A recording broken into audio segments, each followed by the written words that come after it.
Good evening, AOBE members, VISD employees, and Brownsville. This is Veronica Borrego, AOBE president. We have Miss Ida right next to me. If you want to say good morning, really, I'm starting the day over. You want to say hi, Ida? Hello to everyone. Glad to have you here. And today we have Mr. Erasmo Castro, our endorsed candidate for place 5. Hello, Mr. Castro. Hey, great. Hello, Ms. Borrego and Ms. Aveldano, and thank you all so much for having us on tonight. It's always a pleasure. My background is a little bit different than usual, but I greatly appreciate the opportunity to be out here with you. Thank you so much. So today we are going to be talking about a special called meeting today that was called today in the afternoon, and also some information that came from the commissioners meeting with the superintendents. Ms. Ida, would you like to begin? Sure. And we can just chime in, but more importantly, we'd like to have some input from our members, the viewers, because we want to know their take on this, how they feel about it. We always strive to try to hear what our members, how they feel about the changes that are going on, the different guidelines that TEA is throwing out there, and of course the reaction and comments from the superintendent. So today was a special called board meeting that they had. It was to review the different the tax rate and things like that. Was the only thing on the agenda. Mr. Castro, Erasmo, did you get to see today's board meeting? Yes, I did. I did get to see the board meeting. Again, we were expecting a little bit more information in regards to what we learned that the TEA was going to bring forth and announce for our for our district, for our area. One of the things that I think that a lot of individuals were expecting was a little bit a little bit more meat to what was presented today. But when I went to look at the agenda, I did notice that there was nothing in regards to making an announcement, an official announcement in regards to what DEA was going to allow BISD to do. What I did hear in the meeting was that they are going to bring it forward, their recommendation based on what TEA is going to allot the district in regards to to continuing on with the distance learning, and that was going to be brought forward so that the board could vote on at the meeting in October. Exactly. That was what they discussed towards the end of the board meeting.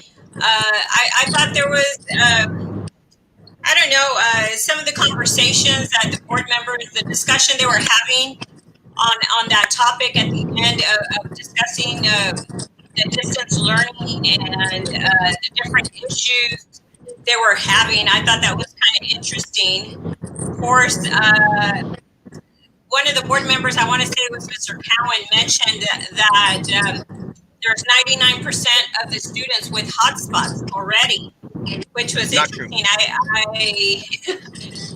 That's not what we've heard either.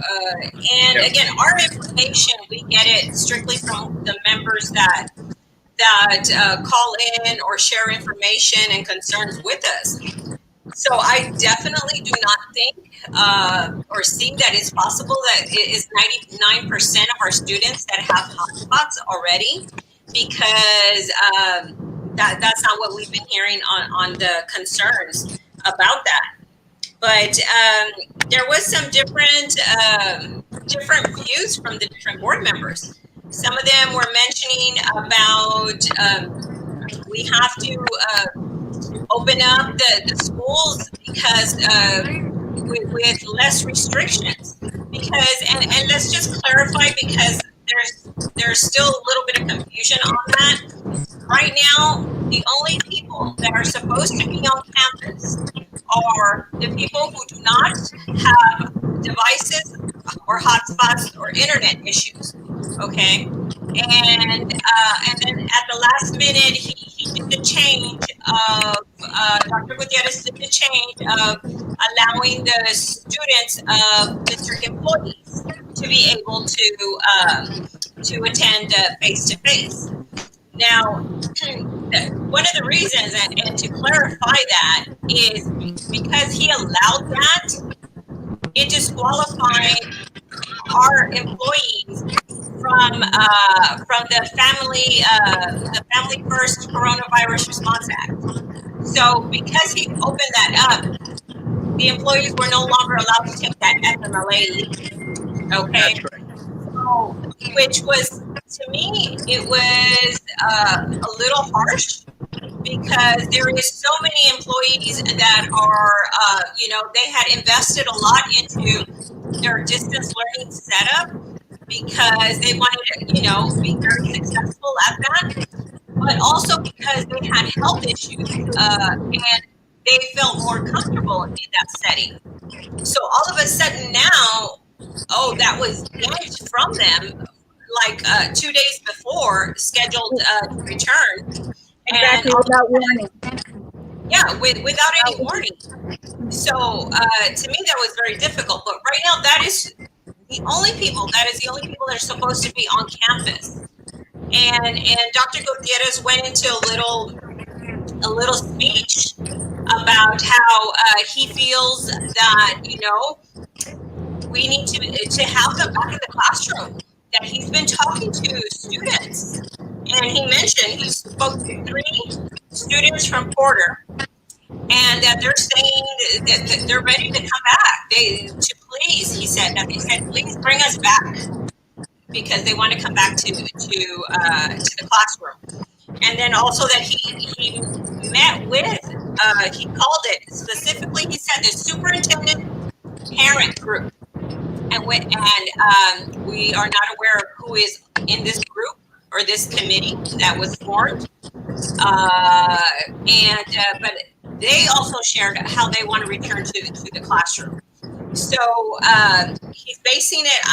I'm taking it that he's basing it on their input that we should be back into the classroom. So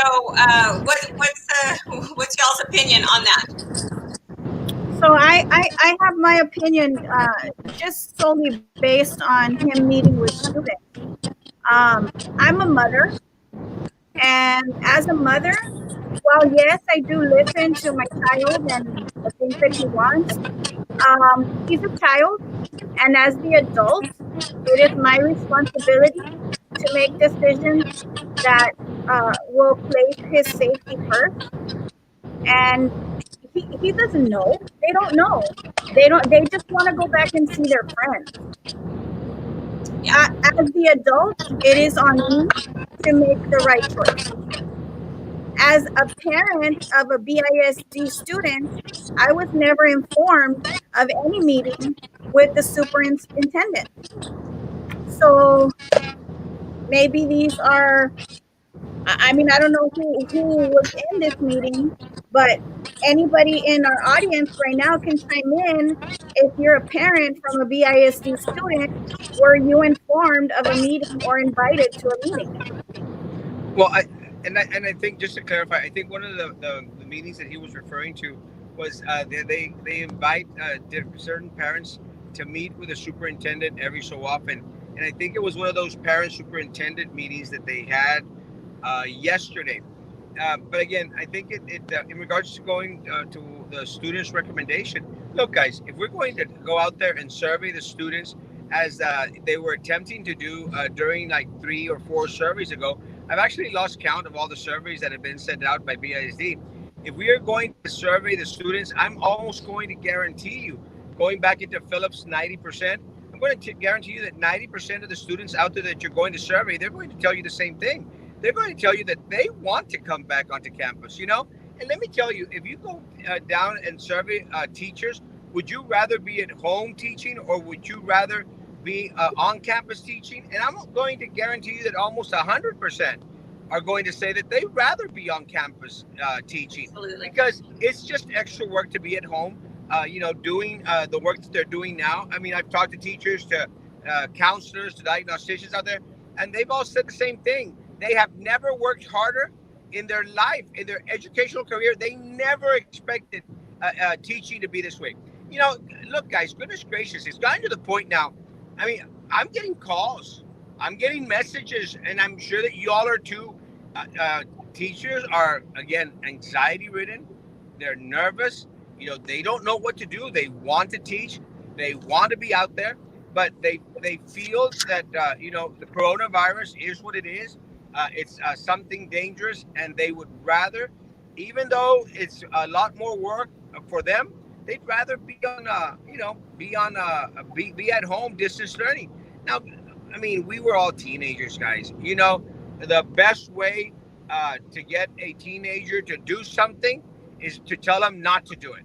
It's just in their nature, guys. And of course, teenagers want to go back on campus. We tried that during the summer break. We tried to bring students onto campus for weight conditioning, for band, and there was supposed to be social distancing. There were supposed to be little signs: go this way, go that way, and everyone was supposed to wear a mask. Well, guess what happened? It didn't. It didn't. There was no social distancing. People were going back and forth without a mask. No one would follow a sign to save their life. They wouldn't. So why are we expected to believe that once we start bringing in more individuals onto campus, we're not going to have more outbreaks when we've already had them right now? We've had outbreaks now with minimal people on campus. And that's considering that a lot of the safety protocols that they've been mentioning at the previous meetings, most of the individuals on campus are adhering to. And most of these people are adults, and they're contracting the virus. They're leaving the campus positive. We're having to close down the campus and start disinfecting, guys. So, yeah, I mean, I understand. After every show that I do in the evening, I stop by Jack in the Box. I don't know if y'all have heard about that. But I go to Yeah, Jack in I've the heard. Box and I pick up some mini loaded tacos. Let me tell you, those things are delicious. And Jack in the Box is not paying me any royalties on there, and they should. They should be paying me royalties. But let me tell you, every single time I go to churches, to Jack in the Box, McDonald's, there are students of ours working at these places, and they asked me that, sir.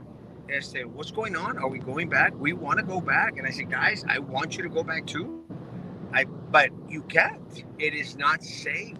Let's wait. Let's slow the process down. Now, I'm very grateful with what TEA did in regards to giving more weeks leeway in regards to distance learning. Now, do we have all the details? No, we don't. Is the board out there patting themselves on the back?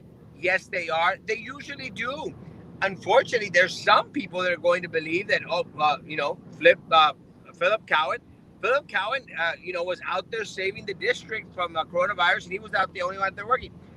It's not the case, folks. It really isn't the case. TEA, based on the words of the governor, when he mentioned we are in a danger zone, based on those words, they decided to take a little bit more action in regards to what was going to happen in here in Rio Grande Valley, in Laredo, and in Victoria. And again, thanks to Ruben Cortez, State Board of Education Commissioner. Thank you so much for intervening. And look, Mr. Cortez has a vested interest, guys. Mr. Yeah, he Cortez does. has a vested interest because his children go to BISD. He's a Yes, sir. child that goes to veterans. His wife works at BSD. Yes, sir. She is one of our principals at a school. He has a vested interest. Months ago, when we were talking to Mr. Ruben Cortez on live for everyone to see, we asked him the same question that we asked Eddie Lucio III, same question that we asked all our local politicians like Jessica Tetreault, Commissioner for District 2, Trey Mendez, our mayor for the city of Brownsville. We asked them the same thing. Would you send your children back onto campus? And they all, without a doubt and with little, if any hesitation, they stated the same thing. No. They would not. No. They would not. And these individuals, again, these individuals, I thank them. I thank them, Mayor Mendez. I thank Eddie Lucio III, our state rep. I thank, Ruben Cortez, that actually, we're contacting Mike Morath and, Governor Abbott, and going out there and seeing, hey, guys, we need a little bit of help down here. So thank them. But again, the district was Absolutely. adamant in doing something completely different. Again, I am still very, very doubtful that we even submitted a waiver. I doubt it. I have yet to see any documentation of, and if we did, great. And if we didn't, well, the governor and Mike Morath and TEA and everyone, I mean, they're already going to take care of it. But for this board or this superintendent to take credit for it, come on. Look, guys, we know better. Yeah. Absolutely. You hit on a lot of things there, and the other thing that was covered, and this is one thing that we've been concerned about from the very beginning, is with all of these changes, there's so much confusion at Erasmo, and I think you're seeing that, and they commented on that at today's meeting about how there's so much misinformation going around. I think I thought it was funny that they mentioned that about so much misinformation going around, but that is something that can be fixed right from the top. It is Correct. because they don't put the information out. And So and and Dr. Atkinson specifically said that there's Well, a lot of misinformation, and yeah. if it doesn't come from us, and yet nothing comes from them. Well, So I'll chime in real quick in regards to misinformation. If you remember correctly, guys, and I don't know if y'all had the opportunity to watch the last forum that I had against my opponent, which is probably going to be the last one out there. She used exactly the same words: misinformation, misinformation, misinformation. And look, they're all sounding like a broken record, and they're all preaching the same message because they were caught, like, you could clearly see my opponent like a deer in headlights with everything that went on and the reaction of our people out there. They never expected our people to be as vociferous, as vocal, as adamant as they have been. They've never expected one of our, well, the biggest teacher association, the only affiliate in the city of Brownsville, to actually take such a hard stance and say, no, we want what is best for BISD as a whole. They never expected it. And that's why, guys, and let me tell you, that's why they continue to chime in. And y'all saw Philip Cowan's post. And little Eddie mentioned it. I'm sorry, Edelmiro Garcia mentioned it tonight at the meeting as well. I'm trying not to call him little Eddie. Sorry, little Eddie. I mean, Edelmiro. But, he mentioned it again. Oh, and AF, Best and TBA, and they're giving credit to them when all they were doing was agreeing with them, agreeing with the superintendent, agreeing with the board members, while everyone else out in the district was anxiety ridden, was frustrated, was overworked, tired, and felt that no one was listening to their concerns. And that's one of the reasons why a lot of individuals, they don't trust the other unions anymore. They don't, because they tried to get into the game very, very late. They tried to, well, we're concerned. You're concerned at the end of the game? The game's almost over. And that's when they started to be concerned. Goodness gracious, it shouldn't be that way. They should have been out there fighting with y'all back in March and April. And then maybe they would have taken a little bit more heat. But while they had the support of those other two associations, well, they thought, well, we're doing okay. And they said it at the meetings. Well, we're hearing people that are telling us that everything's okay. Everything's not okay, guys. Everything wasn't okay back then. And things are worse now. Things are worse now than they were back in March and April. And if we close down back in March and April, what makes them think that coming back onto campus now is any safer? Now, in the resolution that they passed, they specifically wrote in there, until it is scientifically proven that it is safe for them to to return. return. I mean, Yep. where's the evidence? Where's the side? Exactly. Guys, they haven't even brought one doctor into the boardroom. They haven't No, brought one doctor or one nurse into the boardroom to no, address the board, to address the people, to let them know the facts. They haven't. It's frustrating. it's It's very very frustrating. frustrating. Yeah, Yes, very. I completely second you on all of those things that you touched on, because it is very true. And I think part of the problem, and I don't know, see what you all think, is that, if you surround yourself with people that keep telling you you're doing a great job, yeah, patting you in the back constantly, saying everything's perfect and we are doing awesome here, and we're ahead of the game, compared to everybody else, and things like that, you're going to start to believe that everything is perfect. And unfortunately, yes, if those other associations, chose to do that and say everything is great and this and that, that's on them. But we got very strong messages from our membership where we couldn't stay silent. There's no But way. here's the big difference, Ida. We do actually have a large membership, and we listen to our members. I mean, there's a big difference between what we do as an association and what the other associations do, because we survey our members, we listen to our members, we speak up for what is hard to speak up for, not because it's going to make it easy on me or it's going to make it easy on you. It's because it's what our membership is asking for. It's because it's what our membership needs. I'm not a retired teacher. I'm in the classroom. Yeah, It's not the same. no, it's not. And that's the thing that I don't know if anybody got to watch today's meeting, where I did speak in public comments, even though they were giving me a hard time, telling me it wasn't, it had nothing to do with the topics on the agenda and all of this and that. They tried like about 4 or 5 times to bring that up, to not let me speak. Finally, they did, and I did mention about how I was not there speaking on just my behalf, and not just because there was one person, voicing concerns, because that's what he had mentioned at the last school board meeting. That, oh, well, that's just one person complaining.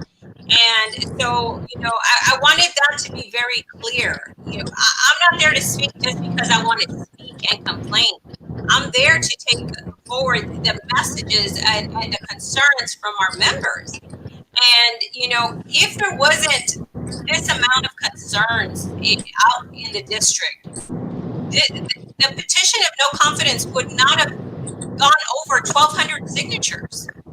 We have reached over 1,200 signatures so far, and it takes a lot for these people, these employees, to put their names on there, to take that step and say, you know what, this is it, I've had it. So, I did mention that on how, it's gotten to that point. So, you know what, they need to wake up. But unless they're still all, being delusional, thinking it's great, and we're still one step ahead, we're not. We're not, because, we're still getting all of these concerns. These people are still very upset with what is going on. And when we started this phase of the transition with the students with no devices or internet issues, right away we started pushing for helping, transition in this transition. Okay, it makes absolutely no sense to require all teachers, all staff, as Dr. Gutierrez said, to report to the workplace, because there was going to be several that are going to be in empty rooms, or in a classroom with one student or two students. So with that, that was something that we voiced about. Hey, let's work together here. Let's transfer some of the students to another classroom And it makes no sense to be having one student face to face and the rest of your class, through distance learning. So, but of course, they did not listen to that. They did make some exceptions. Some campus principals did, but it was funny that there was two board members that I heard that mentioned that specifically, and Dr. Gutierrez was just nodding like, yes, yes, yeah, we're going to be like doing that. We're working with the people. So that's what's very frustrating. They say one thing there, and they completely do something different when it comes back to the campuses. So that was just very, very upsetting to me and frustrating. Well, and just to answer some questions out there, I don't think we have the final word in regards to exactly what TEA is going to do. We have heard that they are going to extend it by 4 weeks. We've heard 8 weeks. Is it 4 weeks starting now? Starting then? Will it throw us all the way over till November? And I guess, and again, unless there was something else mentioned, someone asked me, can you show me? Actually, the city. I spoke with the city of Brownsville, and they asked me, "Can you show me the extension?" And I said, as of this moment, when I spoke with the city of Brownsville, I said, I have not received or seen the documentation in regards to something in writing. My concern with being verbal right now is, guys, and look, I've been talking to some teachers out there that, this past weekend, and other staff, and I say teachers, but I mean all staff, that had seen that little flyer that AFT threw out there with a little megaphone and breaking news and everything. And I told folks, guys, be patient, hold on.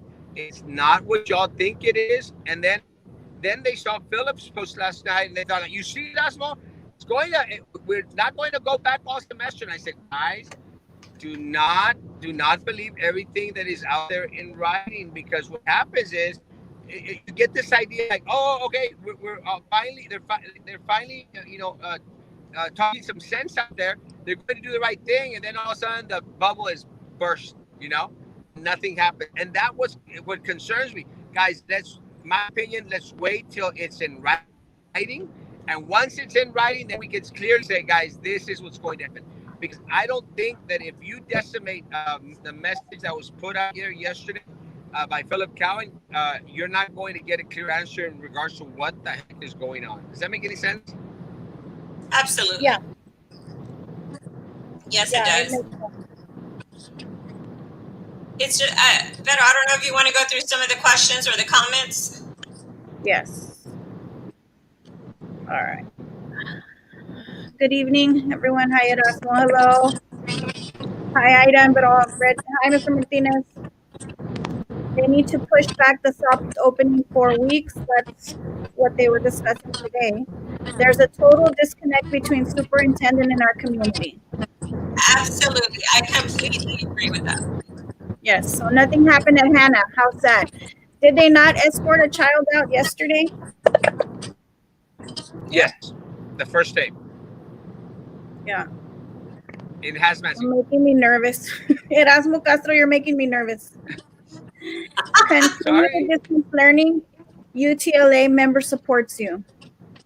Yes, thank you. So what is going to happen? Are teachers still returning on November 3rd or January 2021? If I may, Ivan, I think the teachers are going to be coming back as they are needed, and that's the scary part. Because if you are going to be essential, in their opinion, they're going to start to bring you back. Now, I didn't hear a clear message in regards to what we were going to do with our special ed students who were supposed to already be coming back onto campus. What is it that we're going to do? And again, I don't trust anything that isn't in writing in regard to here is the plan, here is what we're going to be doing in order to start moving forward. And again, I think that what is going to happen is that if they feel that you are going to need to come back, you're coming back. Because as of right now, the emails that are being sent by the principals to staff is you're coming back. And someone correct me if I'm wrong. No, you're right on that. And here's the thing that needs to be made clear. And Dr. Gutierrez, I don't know if he thinks that we're just all very naive, or we don't look into things of what he says. Because one thing that he continues to say is that, I'm following TEA guidelines and requirements. I am doing exactly what we need to do for funding. And the reason we all know he's saying that is because he got interviewed by some of the different media sources in regards to this petition for no confidence. And those were his comments saying that we shouldn't be petitioning him. We need to be petitioning TEA because he's only following their guidelines. Okay, but here's the problem with that. Okay, the problem is that the same guidelines that Brownsville is following are the same guidelines that Mission and McAllen are following, because we're all in this dangerous zone as it was coded by the governor. Okay, now I mentioned at today's public comments that, reach out to them, reach out and find out what it is that they're doing, because they are following the exact same guidelines, guys. But here's the thing: Mission is doing what we had asked them to do, what we had asked Brownsville to do from the very beginning, Yeah. is ask for the volunteers first. If we have to provide to that 1% that do not have the devices, if we have to provide that opportunity for them to come onto campus, that 1%, okay, then we can have the people that are volunteering to come onto campus be there to provide that instructional support. That is what Mission schools are doing. We have not done that. No, We are and not taking into consideration the health of our employees, right. because we have reached out to our members, and Yeah. there is a small percentage that want to return to the classroom for whatever reason of employees, because they want to get out of the house themselves too, or they have bad internet issues. So there's a percentage of that. Right. So if we could work with that percentage of the ones who do want to return to the classroom, and on top of that, have a clear safety plan disclosed, because that still has not been fully disclosed. As far as every single protocol, how is the student going to go to lunch? How is the student going to go to the restroom? Who's going to be escorting these students? All of these things have still not been disclosed. There's No. teachers in the classroom right now, and they still are kind of figuring it out as they go. If we have a full safety plan, that should have already been in the books in this plan. So again, that's the thing that is my issue.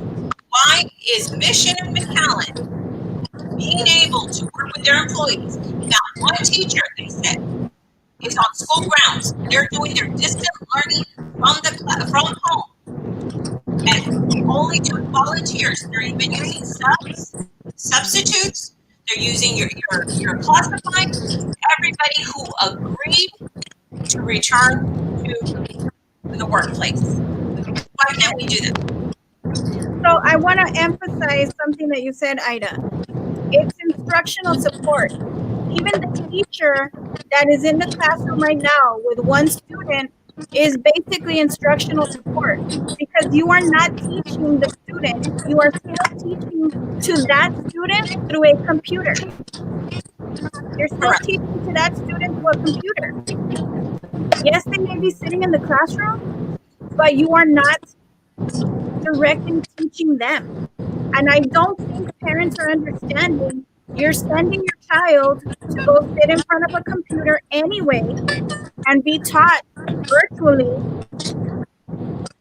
It's the same thing, except you're now exposing your child at school to whatever could be at the campus. Yeah, I agree. I agree. And it's just, my gosh, it's not that we're giving them a hard time.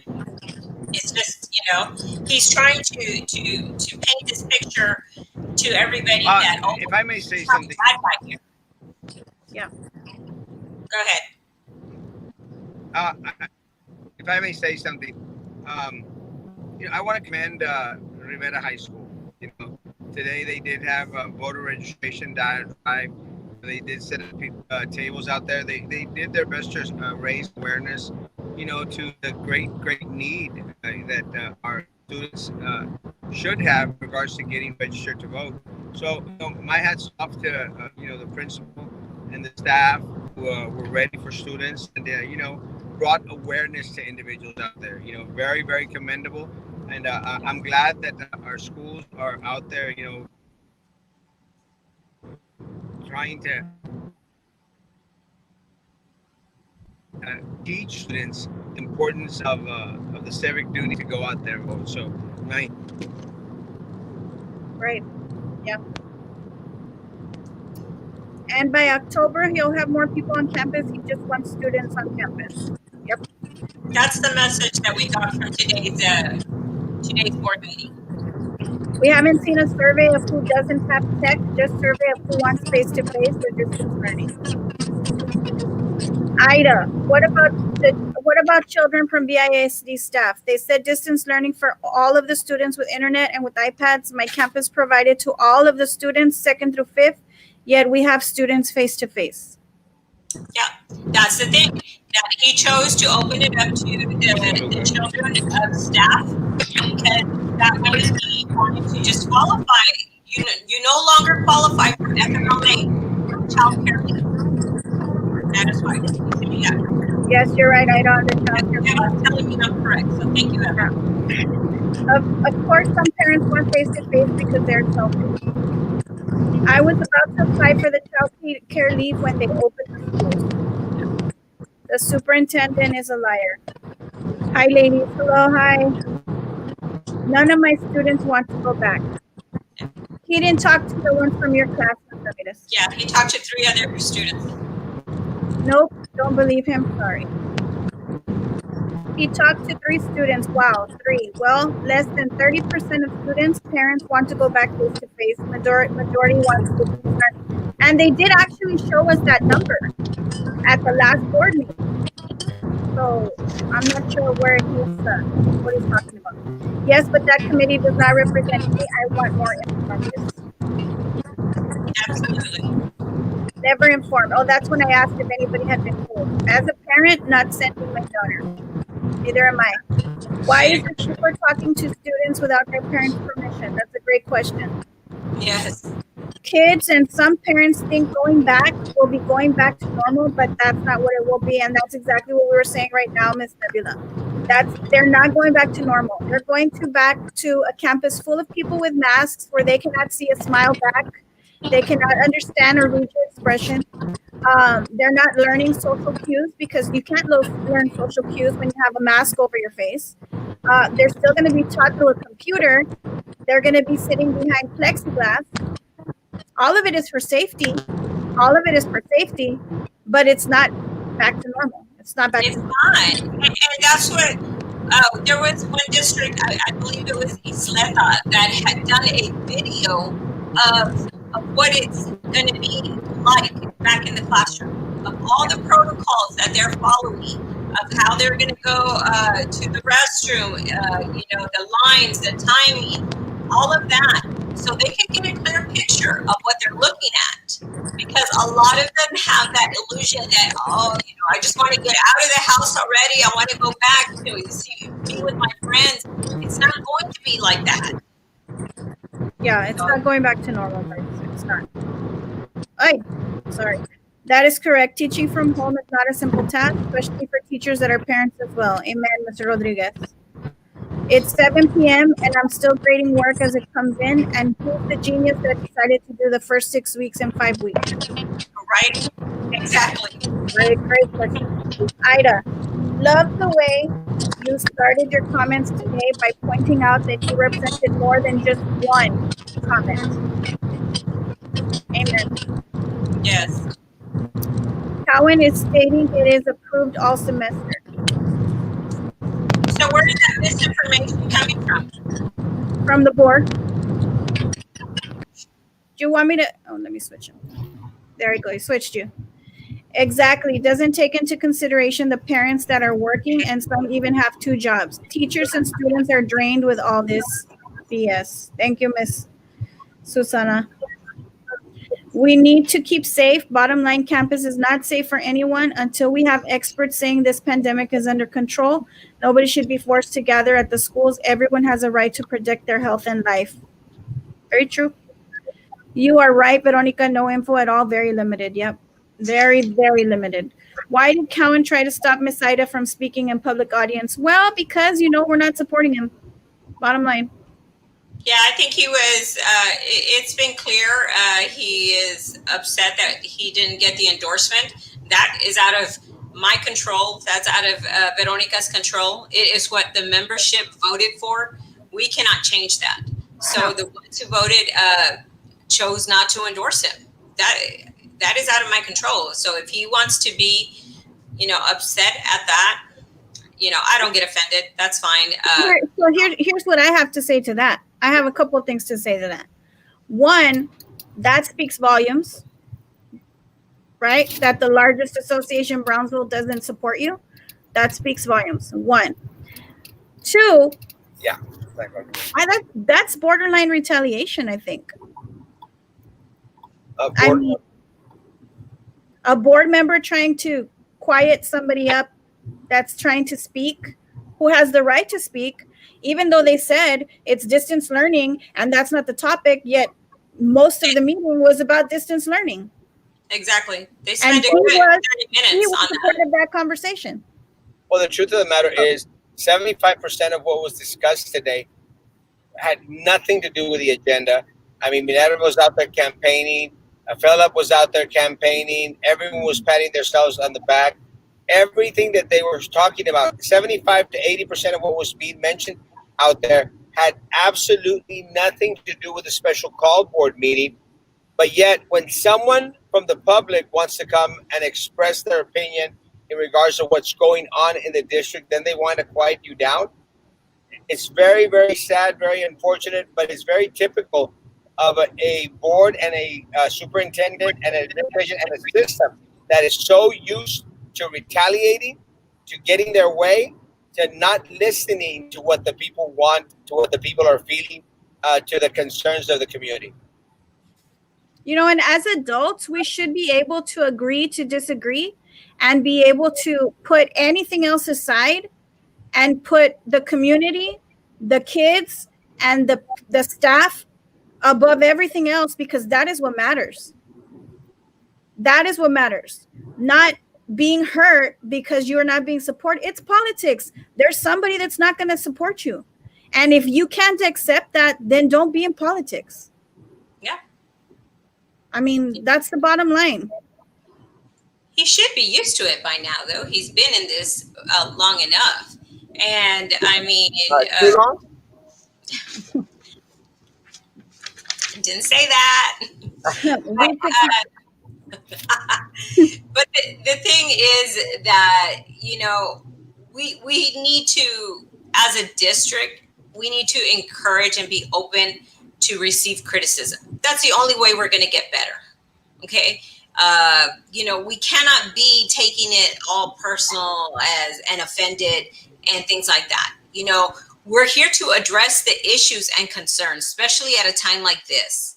So the fact that you have somebody that is willing to take time out of their day to go to sign up, to do all of the process, to wait until you're allowed to speak, you should be encouraged to do that instead of trying to stop you from speaking up. So I wasn't there to just say or go and speak on my behalf. I want them to know the issues that they're having. I want them to know I wasn't speaking on behalf of one person. I want them to know, hey, reach out to these other people. They're doing what we've asked you. Take volunteers first. It's working for them. Their staff appreciates it. They're able to work in a safe environment, because those people who have issues with returning to the workplace is because of personal health issues. So if it's working for them, it can work over here. but they're not willing to budge. So And I Erasmo, know that there was a comment made, Ida, about how we should not be looking at those districts because we're oh, not the same size, oh yeah. right?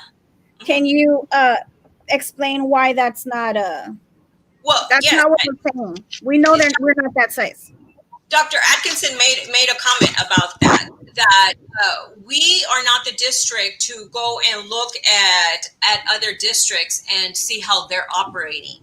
We're the district that they come to look at and see how we're getting things done and how we're doing things. Well, you know what? Maybe at one time, yes, but not right now. We definitely are not that district anymore under the leadership of Dr. Rene Gutierrez. I'm sorry, but we are not. So right now, yes, I understand we're not the same size as McAllen and Mission. And she says, oh, we got to compare ourselves to Dallas and see what they're doing. Dallas is not zoned a dangerous zone by the governor like we are here in the Valley. So that is why I say, yes, I know that we're not the same size. I know that. Doesn't take a genius to figure that out. What I'm saying is they're working with this transition through the different restrictions and guidelines that TEA has because we're a danger zone. And if they're making it work, we need to find a way to make it work. And if Yep. we can't be thinking outside the box and be proactive like they did, and they researched the percentage of employees that are high risk and things like that, they actually asked the employees. So you could have a clear number of how many want to return to the workplace and how many want to be working remotely. They did all of these things and they took it into consideration and worked it into their plan. So that's what I'm asking of BISD. That's what I was talking about there at the board meeting. Yep. Not about that we're the same size as McAllen or Mission. Nobody ever said we were the same size. Yep. We have become vociferous, vocal, and adamant because AOB and Erasmo support us so well, and we will continue to support you. We're not going to stop.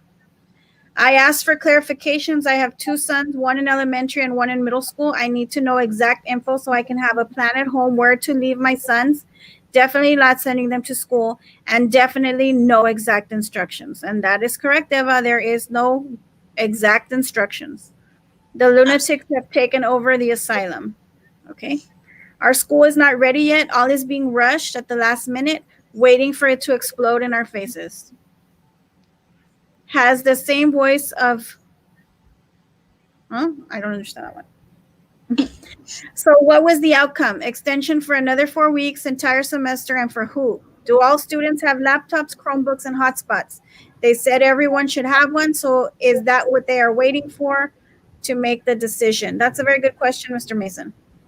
Let's break that down. Okay, so as far as the outcome, and we have to wait for the district to put this out, is the TEA is going to allow 4 more weeks through a waiver for this transition period. Now, keep in mind though, the superintendent can work this transition period in a certain way of how he wants. Like I said, Mission school district said that they are not going to have the teachers or anybody who does not want to work on campus. They will not be required to report on campus. This man is doing things different here in Brownsville.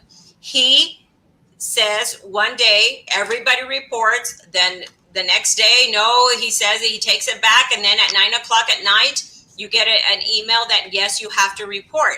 So that's where we have the issue. That's what I want to make clear.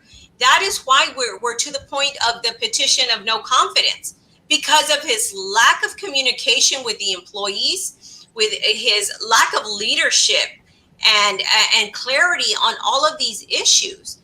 That is why we're at this point. This thing of, and I understand we're in a time where things are going to be changing. because the numbers are changing, the positive rates are changing, and things like that. But there has to be consistency across the district, and we have none whatsoever. And it goes back to, as we have it in the petition. This is what happens when you don't put it in writing. He's giving out verbal instructions on these things, and that's why you have Campus A doing one thing and Campus B, oh, ya se hizo de noche allá, and Campus B right next door doing something completely different. So people get tired of that. Yep. People get tired that there's no consistency. The exact same teacher doing the same thing here at this campus is required to report to the workplace, and over here they are not, with the exact same scenario going on, but they have different instructions as to where they're to work from. Yeah, and that's because nothing's in writing. Because it's not in writing. Exactly. So you are the only teachers association. Thank you, Mr. Martinez. Thank you, sir. From Philip. Since then, BEST, AFT, and TVA, 2 teachers and staff unions brought in Ruben Cortez, our state board member, to help. No credit to AOP. And you know what, Mr. Castro? He has no idea. He has no idea how far back we go with Mr. Cortez. So actually, I think I sent a message like that to Mr. Cortez, and I told him I guess we fall under staff unions because we've been having conversations and meetings with Mr. Cortez. We have a great working relationship, and things like that. So he doesn't know what goes on behind the scenes, and we're not here to take credit for that. We're here to help our members. That's what we're about. That's right. Hello, hi ladies. Hello, Erasmo. Super says he spoke to students. Since when do we follow the direction of the students? If that's the case, let's have the students be part of the board. Madness. Thank you, sir. They probably do a better job. I said that yesterday on Erasmo. They always say one thing at the board meetings and they mean something else. Yeah, it kind of makes you wonder, there's and that's another reason there is so much confusion. Well, didn't you say that at the board meeting? So why is this happening? Like it's just all over the place. But again, nothing's put in writing. Exactly, which is why what I want to say for any teacher on here who is being required to report to the workplace, because it was said at today's board meeting, if you're required to report for one student and you have your reasons of why you cannot or you don't feel comfortable reporting to the workplace, send an email to your principal, and you can put on the email, as stated at the board meeting on 9/24, that the district will be working with the teachers in transferring students to other classes, because those were the words that Mr. Cowan said and Minerva Peña. So they said it there, and Dr. Gutierrez was nodding his head, saying yes, oh yes, we're working with them. So it was stated at today's board meeting. So you send your email, you send it to them, and you're requesting for them to work with you, because that's not what I have heard. And these last few days, teachers calling in tears, frustrated because their administration doesn't work with them. Their AAs are telling the principals that no, they will not transfer students. So, we can't be saying one thing at the board meeting and doing something else at the campuses. And then you have the campuses that are telling the teachers to call everybody and tell them they can come. What? Yep. Does what the superintendent say supersede principal's directives? Yes, it does. It does. But, the principals are saying that they're getting verbal directives. Nothing's in writing. It's very easy to clear up. It's very easy. The superintendent has to start putting things in writing. Erasmo, sube la ventana, se oye el viento. Ándale, there you go. It's actually we're in the middle of a sierra. Uh-oh. From just looking at the school posts on Facebook, you can tell each campus is doing their own thing to be safe. They aren't doing the same. Why? Because no plan from above. Thank But, you, Dave. but they keep saying, Mr. Castro, that the plan has been in place for months. Exactly. I don't know which plan. Parents do not know. They think children are going to normal school setting. Yeah, they're not. He does not deserve the title doctor. Even a veterinarian has more common sense and consideration for four-legged creatures. This guy is far beyond being a. You know what? I mean, there is a huge disregard for human life and for even just empathy and sympathy and compassion. It's very upsetting. The calls that we get, the desperation in people's voices, the tears. We can be on the phone with for hours with people trying to help them calm down. But the bottom line is this confusion just causes more of the panic and more of the anxiety and more of the, and we already have that because of the pandemic. We don't need any more stress. We really don't. On point, Veronica. Parents were not given a scenario of what on-campus instruction would look like. Yeah, they're not. I don't, and we don't know what he told the parents as to what instruction is going to look like and why they're saying they want to come back. Yeah. We don't know. And I do want everybody to know that we continue to reach out to Dr. Gutierrez no matter what, even though we have the petition of no confidence going on out there. We did reach out and we offered for him to have somebody come out on here if he cannot come on here to help answer some questions. The employees need answers, need clarification, okay? And it cannot be just straight at the administrators' meeting. They need to do something, where it can be reached to everyone. We have that TV station that they could use. They don't use it. I think a platform like this is perfect because it gives the opportunity for the questions and answers. And I mean, what better clarification could there be than that? Right. Or is it that he wants to keep it like this? I don't know. It seems like maybe it's like I guess people can get off on that. I don't know. Like I don't know how that could make somebody feel. Maybe it makes them feel more powerful. Maybe I don't know. I because that's not how I am.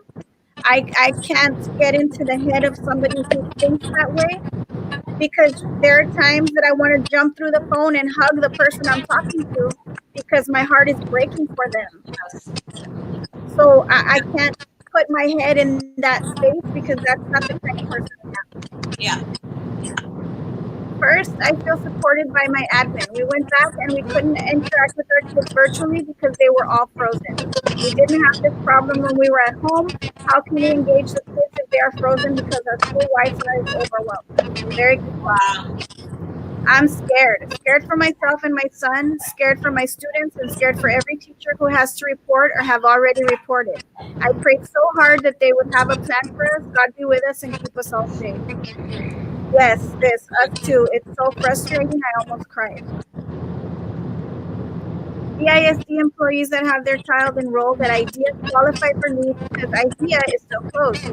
Yet employees that have their children enrolled with BISD don't qualify if we choose to keep them safe at home. Thank you very much, Ms. Medina.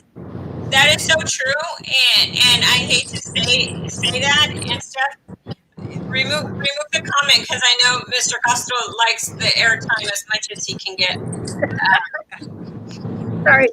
No, I mean that's fine. I mean it's very very unfortunate, and these comments that we just seen, they're very indicative of the sentiment that's that's out there, and we need.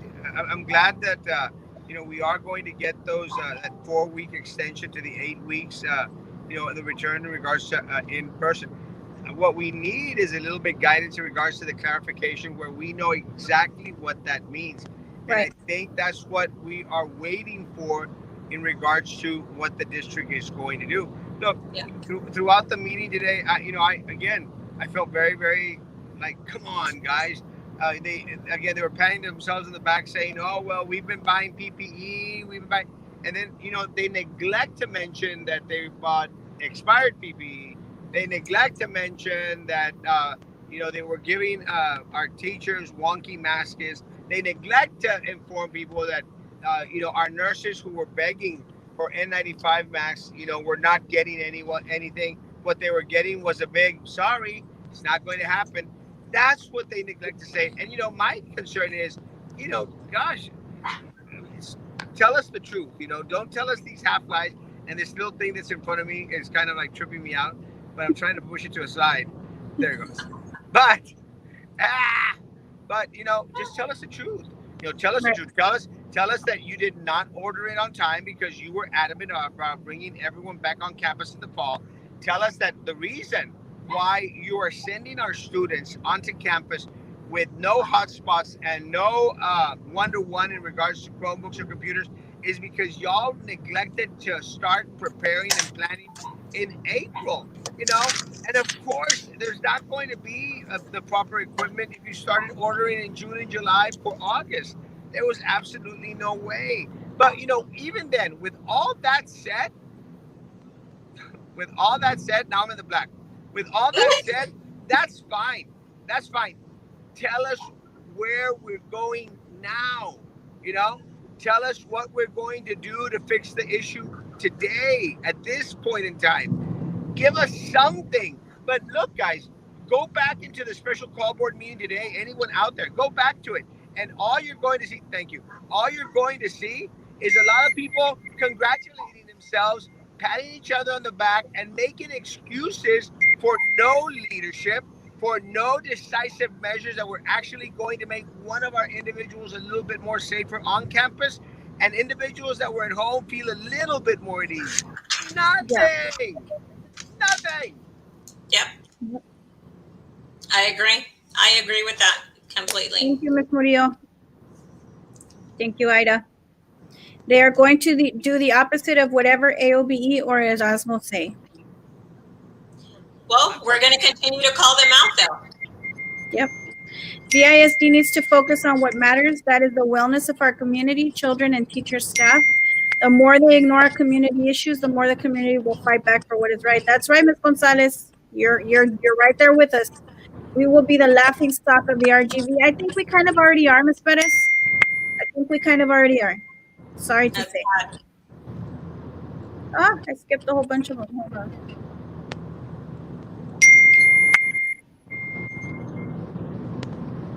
Lots of wasted doctorates on the board and the soup.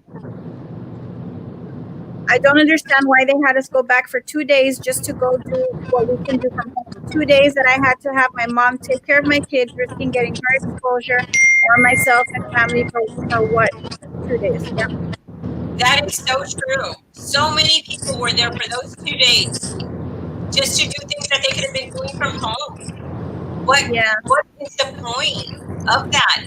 Is it just, to prove their power? Does he realize what he's creating? That's just not helping the situation. No. Great job, ladies. Thank you, Ms. Mireles. The current board is not doing their job. It is not serving. They are doing all the contrary. It is not correct that they are getting paid so much money for doing all the wrong things.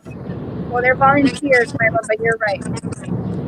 AOB has led the fight for all and CISD employees' best interest. Thank you, Mr. Elizondo. Thank you.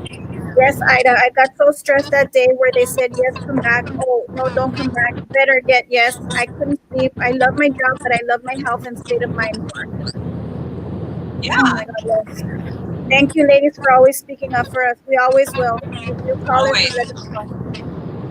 We end up looking like fools to our parents who entrust us with their kids. They tell us to tell parents one thing, and then we have to go back and say, sorry, it wasn't correct.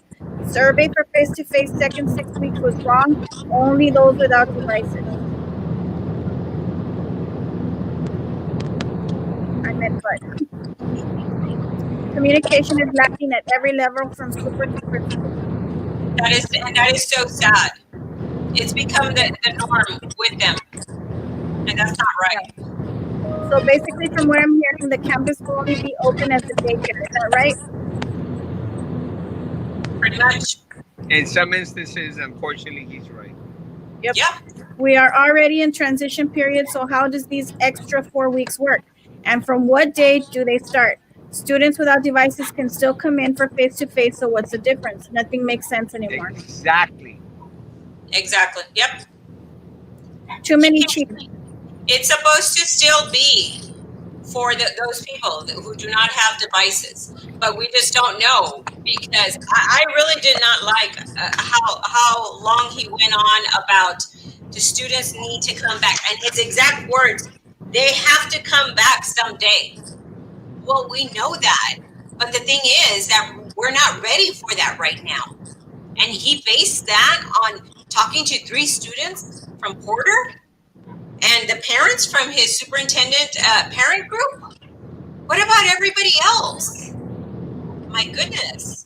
But those were his exact words. Too many chiefs. What's he afraid of? The super needs to put things in writing so everyone can follow the same plan. That's Yes. right. That's right. Super looked like he was about to lose it at the meeting until Miss Pena told him safely bring the kids in safely. Like, hey, calm down. Don't forget we want to bring them in safely. Yeah, Or don't forget it's about that. election time. Exactly. People are going to die. Unfortunately, that is factual. For one student in class is wasting money because that teacher is using extra wipes, disinfectants, and using extra electricity.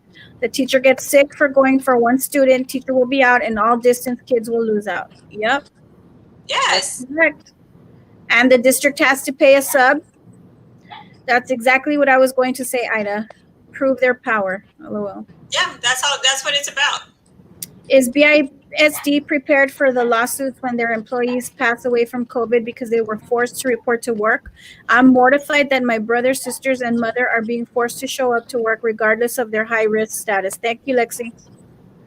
Going back on Blanca's comment though, on proving their power. I hope everybody realizes that we have the ultimate power at the end, That's guys. right. That's right. Have that power, and we need to use that power. We cannot sit back and take it anymore. We cannot forget what we've been put through in these last 6 months, not taking into consideration the fear that everybody has because of the unknown. And if they want, if Dr. Gutierrez thinks that he's going to be able to continue to push his power and bully us around and the employees and say, oh, you're coming back because I said so, because I'm superintendent and I can do these things. He said something along those lines today at the meeting, guys. You all need to look this up. Those were his words. So if he thinks that that's how much power he has, he needs to realize how much power we have. And we vote these people out in November. We need to take action. And we can't just sit back and say, oh, yes, I'm going to go vote. No, we need to commit to taking a certain amount of people, and we're going to make sure these people go and vote. Because you know what? We're reaching a breaking point. Guys, people are resigning. People are getting sick. They're getting sick mentally and other types of breakdowns because of the nonstop stress that they have. And we cannot continue like this very long, much longer. It's hitting a breaking point. So if he thinks he has power, we're going to show him the power that we have because we're saying enough is enough, and that's it. Right. So and we're not going to be bullied, and we're not going to be threatened, and we're not going to be any of that. That's not. AOB doesn't take lightly to those things. And we need to understand, like Ida said, There's over 6,000 employees in the district. Over 6,000 employees in the district. Their voting in unity could control the whole city if we wanted. But people need to get out and vote. Well, not only get out and vote, guys. This election is again, and I say this, and I don't make it want to make it sound cliche. This election is going to be the most important election that I have ever seen in our community. The most important election. That is why everyone out there, you know, you must radicalize. It's the word of Castro Cortez. You must become a radical. You need to not only get out and vote. You need to become part of the process. You need to go and make sure that your tia, your tío, your abuelito, your neighbors, your friends, your cousins, all of them are registered to vote. Come out Saturday from 10 to 2 out there. Make sure that everyone's registered to vote, and and and make sure that they go to the polls to vote. Now, don't be satisfied, guys. When people tell you, "No, yo ya voté," no, don't be satisfied. You go and check the list. We'll be getting a list every day in regards to everyone that's already voted. And if your compadre, your tío, your tia, your primo is not on the list, then the next day you go out there and pick them up and take them to the polls and make sure that they go vote. That is how important this race is. It's not only your vote that's needed. You need to make this race your own, because at the end of the day, they need to understand that the power does not lie on the board. The power does not lie on the superintendent. The power lies in the people. And if the people come out and vote, if the people come out and become part of the electoral process, then there is absolutely no way that we flip not only this election, we flip the city election, we flip the county election. Dare I say, we flip the state rep election if need be. But they need to have the fear of God put into them by you, because you are the government. They are not. They are servants of the government. You are the government. That's right. Thank you, beautiful ladies, for fighting for us, your members and non-members. You fight for all of BISD employees. God bless you all. Thank you. Oh, thank The you. board seems to forget they are public servants. You are there to serve, not the other way around. And you know what? That's very true. We Yes. vote them in, we can vote them out. But just like we vote them in, the superintendent answers to the board, which means the voters control. Yes. Always. He said they already lost 2 or 3 years of instruction.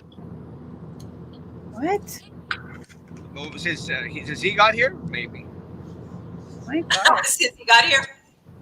So basically what he's doing is demeaning and talking bad about employees who have been working really hard to make sure their students have not lost instruction by saying Well, they've lost again, 2 or 3 years take of into instruction. consideration that they take into consideration that they have said that, that our special ed teachers have been neglectful. Take into consideration that they've said that teachers don't want to come back to work. Is that is the pep talk that they're giving to our staff out there. It's very unfortunate, really, because it is demoralizing a lot of individuals. A lot of individuals who take pride in the educational process, take pride in their careers, take pride in their passion, have been made to feel like crud, and Yep. it is not right. No, and you know what? I want to see the data to prove this. I would like to see the data to prove this. But the thing is, it's like Erasmo said at the beginning of the show. You know what? If we all had the option, and if we could, we'd all be for face to face. Because yes, we know that that's going to be the most effective way. But I'm sorry, if my boys were still in school of that age, I would rather have him rest a little bit.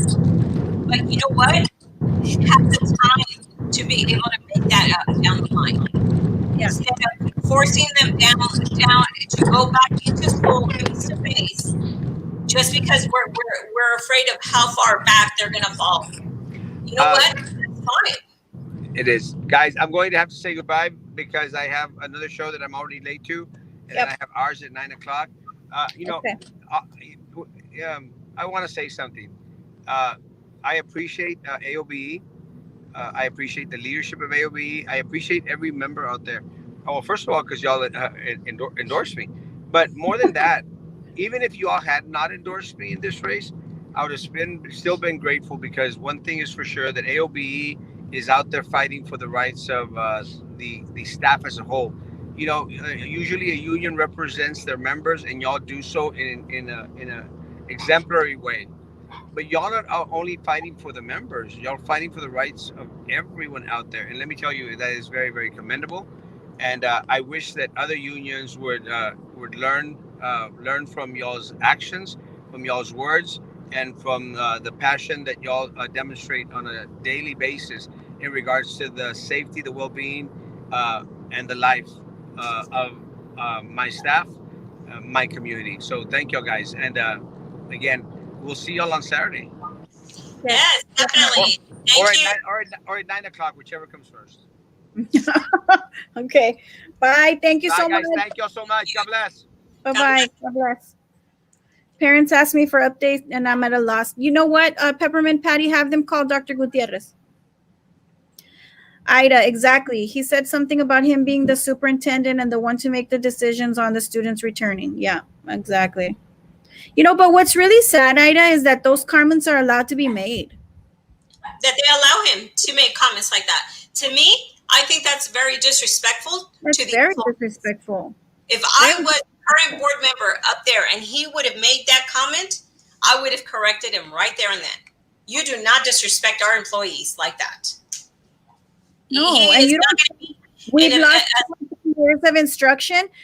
Parents are listening. It's not even, first of all, it's not even true. You don't have the data to support that. And parents are listening to that. So you're making our district and our teachers look bad. no. Really? That's really bad. I just thought of something. Picking insurance options are open right now. How many teachers are now picking more expensive options because he is making teachers go into campus? Oh, very true. That is so true. I hadn't thought of that. No, I hadn't either. That's more money out of their pockets, out of the teachers' pockets, because of the decisions that they're making. Same here, Lexi. My husband has a serious heart condition and hasn't been able to be off. Well, he was, but only because he already had to get tested. Thankfully, he was negative. My God. Yes, please. All the threats, power trips, bullying need to stop completely. Yes, they do. But the only way they will stop is when we stand up and fight for what is right and defend ourselves and speak up for ourselves. And if Yes. you cannot do it and you need help, that's why we're here. Hello, ladies and Mr. Castro. Thank you for fighting for us. By the way, good evening. Erasmo, where are you headed? Ya se fue wherever he was going. I'll say, All yeah, kids 17 and 10 months go register to vote. Yes. Is the district and schools going to be able to keep up the demands of all the cleaning solutions for the schools for the long haul? That's a great no, they haven't been able to so far. And can you imagine if he lets in more students right now? I mean, I just didn't like how much he went on and on about them having to return. It's still not safe. He doesn't get it. Do they not realize that not only are the teachers afraid of getting sick, additionally, the stress of their laid back attitude and the constant changes being made, all that affects the ability of our autoimmune system to work at its full potential because it's stress. It's extra added stress and anxiety that should not be being put on our members. Well, I say our members, but really it's the whole entire BISD. Some of our teachers didn't have in mind to retire this year, but with fear for COVID, they retired already. Yep, that's absolutely true. That was so sad. And so many more are still leaving because it's just too much. ¿Qué persona tan más prepotente ese superintendente? Yep. You guys think you are special from everyone else, police officers, nurses. Other people don't have a choice. They have to work. It's a slap in the face to them because they have no choice. We should also be in the front lines just like them. It's okay for them to fight and to serve the community. Mr. Onojosa, everybody has a choice as to where they work. I did not choose to work front line in a pandemic. I chose to be a teacher.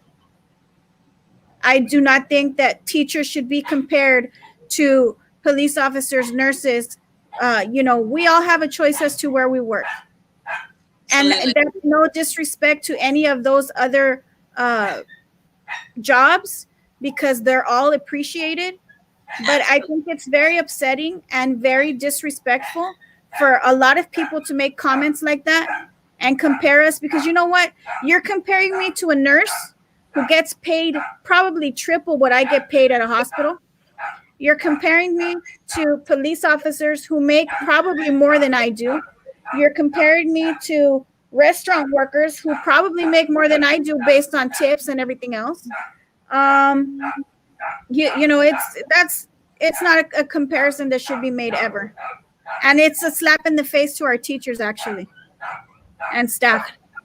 Yeah, and the thing is, it's no disrespect to the frontline workers, because I I am in awe of all of our doctors and nurses and people in the medical field, because we all know friends and family that are in that field, and Right. I pray for them, and Every day. I thank God of how brave they are. I mean, Vero, you had your aunt that passed away that was in the medical field, Yes, and I she did. passed away from COVID. And So she chose, Ida. She was going to retire. She chose not to retire, to finish helping and serving. That was her choice. But it mhm, is still very upsetting, and it was still very hard to lose her. But that was her choice to continue to help people in the rehab facility that she was working in. mhm. Yes, but the thing is that it's like how Vero mentioned. People go into different professions, and some people go into the teaching profession because you know what, the medical field wasn't suit for them, and vice versa. So it's not that the teachers were just, oh, we don't want to step up, oh, we don't want to be there. No, this is a profession. This is different. We're talking a classroom full of students. We're talking a district that's not prepared with full safety protocols and things like that. So those are the battles that we're fighting here. Those are the issues that we have here. Yeah, So I mean, you can't, it's very, like Ida's saying, you're talking about a classroom, one adult with 22, 23 kids. There's mhm, what, 7, 8 nurses on the floor with, I don't know, 20 some patients, 30 patients in their area where they are. And then they have their nurse aides that are there helping change beds and take care of, that's another 10, 15 people for 30 people. And you're talking about one adult with 23, 24 kids. That's in elementary. In high school, those numbers are outrageous. mhm. They're even higher than that. How can you compare? How can you compare? They get paid a lot of money, teachers don't. We're not getting hazard pay. We're not getting all the PPE that they're going to be getting in a hospital. You can't compare. Police officers, they serve our community. They're in the privacy of their vehicle until they have to get to wherever it is that they're getting. And even at that, if they show up at a house for a domestic call or whatever, it's a house of what, 5, 6, 7 people? But they're in the privacy of their vehicle all day. Yep, You absolutely. can So compare. You can't hopefully, compare. hopefully he can realize what it is that we're talking about, and if not, he's entitled to his opinion, and that's on him. But we know what we're fighting for, and Yeah, we know. yeah, exactly. So We know. Family and friends of the kids from the school that removed their class and teacher go vote. Yep. BISD has failed to provide strong communication, support, empathy, compassion, and understanding. That's right, Ms. Gonzalez. Unfortunately, devices were given to upper grades first, and the lower grades are barely getting the devices and hotspots. but apparently, Mr. Cohen Everybody says had that, them. yeah, 99% already have the devices. So I don't know where he got those numbers from. And Erasmo is not the answer. He's a joke. He just loves being in the spotlight. BISG was great when he was in and then was bad when he left. What a coincidence. Well, we all are entitled to our own opinion, and our members have decided otherwise. So thank you, Vero and Ida. I'm praying for you guys. Thank you. While you Appreciate that. did say that he shouldn't be disrespecting, bullying, etc., the employees, that you are endorsing a candidate that constantly bullies, disrespects, calls people names, etc. Our members have decided that, Ms. Hotkaveg, and so that's what the association is supporting. Unfortunately, disrespect and bullying is rampant in our district. I don't know what else to say to that. Hmm. What a disrespectful, rude, and pompous dictator. Yep, that's right, Lexi. Don't compare a school with a restaurant. No, nowhere near. Nowhere Absolutely. near. That Mark Hinojosa is a fake profile. Oh, great. Probably is. It's all right. LOL, yes, but still a real person. Coward. Mark Hinojosa, educators are not choosing to not work. We want to work in a safe environment. Additionally, all these people going back face to face makes it worse for the medics and frontliners. Yeah, people don't understand that, Ida. When Yeah, when we when we pack the schools in, the numbers are gonna spike like exactly. crazy. Yeah, And then and when, and then the hospitals are gonna go back to being we're still in the danger zone, right? So we're exactly. gonna be our percentage is just gonna skyrocket even further. Yeah. That's not, I don't It know. That's doesn't not help the process. And then if you also saw when the governor had the press conference, that we can't move forward to the next phase until we get out of this zone, this danger zone that yeah, he declared. So all of these small businesses that are struggling to hold on with decisions like this that Dr. Gutierrez is making, it doesn't help Brownsville community. right. So that's the other thing that we have to fight for. These businesses that have been in Brownsville for for a Years. lifetime, yeah, they're barely holding on, and Right, this could just be the last thing that just puts it over the edge. right. So it goes all together. Educators are the ones who educate everybody on the front line. We should thank teachers, not compare. That's a Thank good you. point.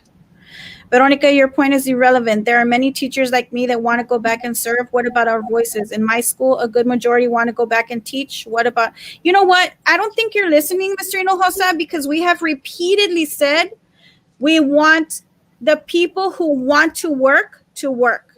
We have never said anything other than those that want to volunteer and report to work should be able to report to work because that's what you want to Exactly. do. However, we have even now begun to push for hazard pay for the ones that are volunteering to go. So I don't think you're listening to what we're saying, Mr. Hinojosa, and that's very sad. We do see the point. Yeah, we do see the point. That's Ida just said earlier. Since March, we've been asking for them to take volunteers. And we are not equipped to work with these types of situations. This is not our expertise. Restaurant workers, store employees have brief interactions with people, not 8 hours straight day. That's right. Thank you, Mel. We work from 7 to at times 2 a.m. We are in an enclosed area and no PPE, no windows. We work with many kids that are rotating. Don't hate teachers for trying to stay healthy to be able to teach our students. You're correct, Cynthia. Yep. Plus, the children will not be following the safety rules. Can you imagine elementary students sitting in one place, keeping a mask on and not touching anyone or anything? Imagine the lower grades. It's not safe. And you know what, Elizabeth Nicole, they don't do it on purpose. They're little, right? Yeah. So what she's saying is true, but it's not an attack on the kids. It's just the age. They don't know any better. They're little. They're babies. They're not used to having a mask on their face all day. They're not used not to be able to coming up and hugging your leg and saying, "Hi teacher, I miss you. I love you." They're not used to that. And it's very hard to see these kids at school, little bitty tiny kids with the mask crying, and you can't show them a smile. You can't flash them a smile to make them feel better. It's really sad. You girls are doing a great job. Don't listen to the negatives as it matters not. They hide behind fake accounts, cowards. They don't really affect us, Miss Santa Ana. They probably drive us a little harder. So we know It, what we're fighting for, and we're good people. we get so much positive feedback and praise from our members, Yeah. that are appreciating what we're doing, what we're pushing for. So it doesn't Yeah, phase we us. read the comments on the petition and we know we're doing the right thing. So I'm thank you very much. Thank you very much, Miss Santa Ana. Thank you. What profession cries to leave their profession because being a teacher is more than just going and getting a paycheck? We put our hearts into this. Sometimes our own babies have to wait for our attention. 1,000% true. Yes. And it is one of the only professions that I know or can think of that you have to spend a lot of money out of your pocket to make your classroom look nice, to make your classroom look inviting. And I can tell you just on my own, to make my background look good, to make it presentable through virtual, uh, um, that was not free. That was Nope. not free.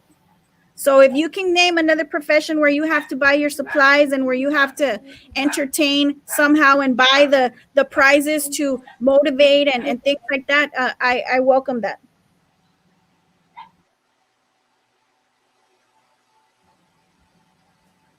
Pero and Ida, you guys are doing a great job. Thank you, Mary Lou. Thank We you. are working longer hours and getting no overtime or extra pay. I respect the people in the medical field, but knocking us down doesn't help. You are in the medical field because of a teacher. That's right. It's really sad because there's so much negativity towards teachers, and you wouldn't be able to read if you didn't have a teacher in your life. You wouldn't be able to spend money and know how much you were spending or how much you were going to have left in your account if you didn't have a teacher in your life. Absolutely. People forget that. People Mm-hmm. forget that. Teachers have not ever stopped working. Rather, they are home or it's yeah. It doesn't matter if you're at home or at school. We haven't stopped. We've been pushing. Members voted for that. I'm a member and never received a message, email, etc. to vote. Also, you want numbers from the district surveys. You should also supply real numbers of the survey you sent out to vote for candidate endorsements. I can check, Ms. Hotkeveg, but I'm pretty sure your number is in the text blast, and I can send you a screenshot of that. Teachers are not the same as frontliners. We are educators working with large groups of students for many hours and students that need to be protected from this pandemic and a job without proper health equipment. Correct, Vero. There is no comparison. We are not the medical field or criminal justice field or food industry field. Very ignorant comment that we are the same. To each their own. Yeah. Yep. Mr. Hinojosa, knocking us down doesn't help. You are in that profession because of one of us, a teacher. Amen. Exactly. It'll be so hard for the babies. Yes, especially the little ones. They don't know. I mean, we could at least maybe get the fourth and fifth graders, but even then, there's so many involuntary movements. I mean, like you scratch your eyes or you touch your forehead or there's just so many involuntary things. And when you're young, you don't think of, even me as an adult, I'll catch I was myself going to say. and I freak out. Because Yeah. I'm like, oh my God, when was the last time I put hand sanitizer and I scratched my eye because it was itching? A kid's not going to think of that. They don't know. They're little. Yeah. Are the kids that are in the special ed units going to be required to wear a mask? They haven't put that out yet. Yep. It's not clear. Am I a bad teacher for wanting the wellness of my students? Am I a bad teacher Absolutely for not. wanting the best for them? Don't underestimate the role of a teacher. That includes many roles within one. Yep. When police, Yes. medical, and restaurant workers go home, their job is done. We are working all day with kids and then going home and communicating with parents and checking classwork. I'm doing this as a para, not because I'm being told to, but because it is my choice to make sure parents have the answers they need and kids get the help they need. I'll do anything for my little students and their parents for their peace of mind. Those professions get overtime pay. Educators do it for free because we love. You know what? And that is very true, Ms. Ida. That is very true. There's a lot of teachers that will do extra tutoring either in the morning or in the afternoon without Yep. even being asked, or even in their planning time. Even in their planning time. Yes. And even at that, though, even now, they're doing extra hours when the parent calls or the student, after hours. These teachers, these employees do not turn them away. No. They need their downtime too. Yep. Everybody's going above and beyond. So, my goodness. My number obviously is in the text box now. I miraculously started receiving texts to sign the petition and about this show. Just saying. Okay. I am so impressed with this association. Thank you, Ms. Chavez. Thank you, ma'am. All right. Wow. Well, Okay. So, well, I think it was a good show. Hopefully, we answered some of the questions. As soon as we do get confirmation with the guidelines that were covered today with TEA, we will send out an update. So just to let you all know on that. And then just to also let everybody know, we are having a voter registration drive-through this Saturday, and it's going to be from 10 to 2, and it is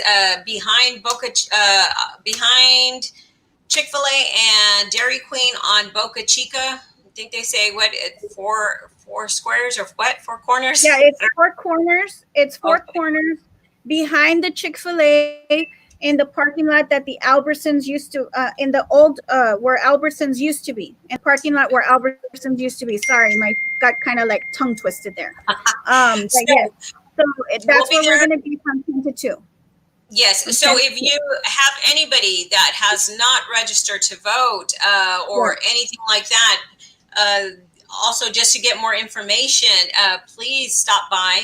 We will have the AOBE endorsed candidates there.